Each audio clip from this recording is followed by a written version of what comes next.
A week ago, Ukraine's President Volodymyr Zelensky spoke with Indian Prime Minister Narendra Modi. Ukraine sees India as an important global power with a powerful international voice. I go back to India tomorrow. I have the Foreign Minister of Ukraine visiting me. We have also been the country who have the opportunity to talk to the Russians very frankly and bluntly on this issue.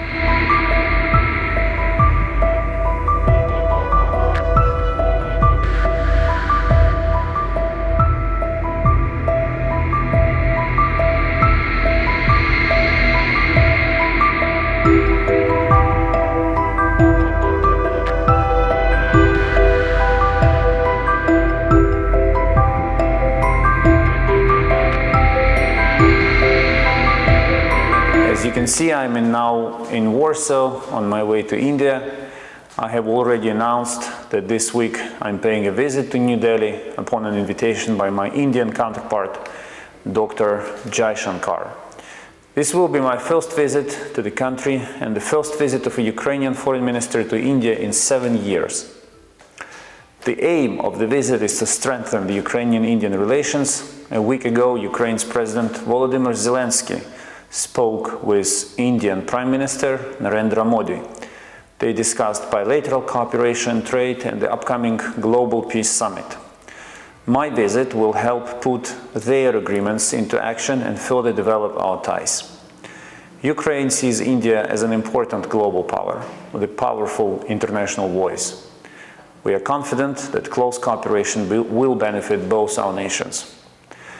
During my visit, a number of talks are planned, as well as a session of the Ukraine-India Intergovernmental Commission.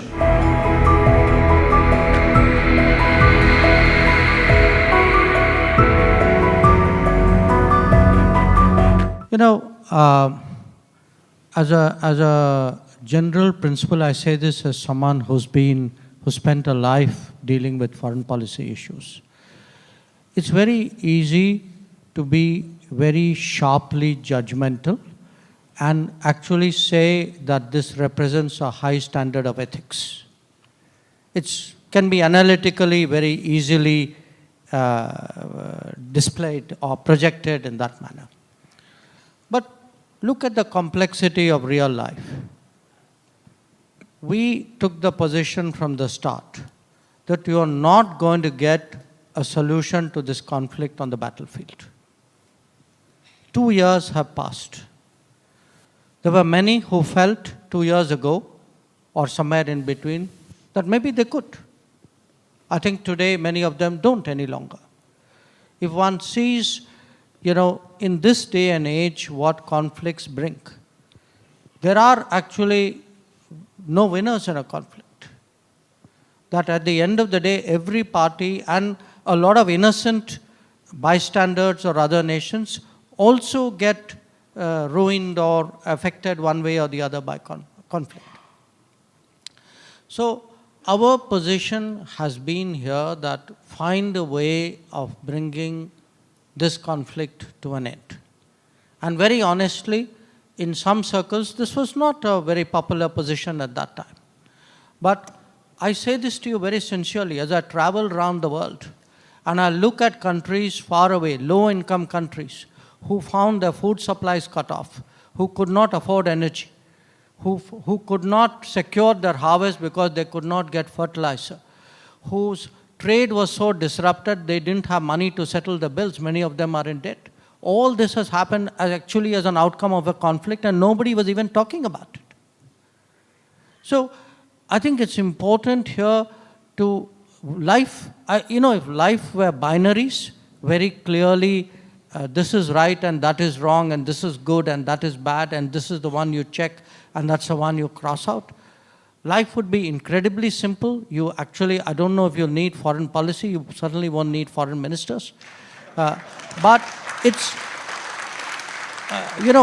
I want to say that, in real life, I mean, you spoke about the Israel issue. Look, in a way, how different the pulls and pressures can be. On the one hand, what happened on October 7th was terrorism. On the other hand, nobody would, countenance the deaths of innocent civilians. Countries may be justified, at least in their own minds, in responding. But you cannot have a response which does not, every response must take into account something called international humanitarian law. And the fact is that whatever the rights and wrongs of the issue, there is the underlying issue of the rights of the Palestinians and the fact that they have been denied their homeland. So, I'm taking that one issue and I've given you 5 different aspects of that issue. And somewhere a solution cannot be that I will pick 2 out of the 5 and leave 3, because you will not get a solution out of that. So the point is, all of us who are in the, I would say, the policy world, who have to take those calls, much of our challenge is how do you get this balance right?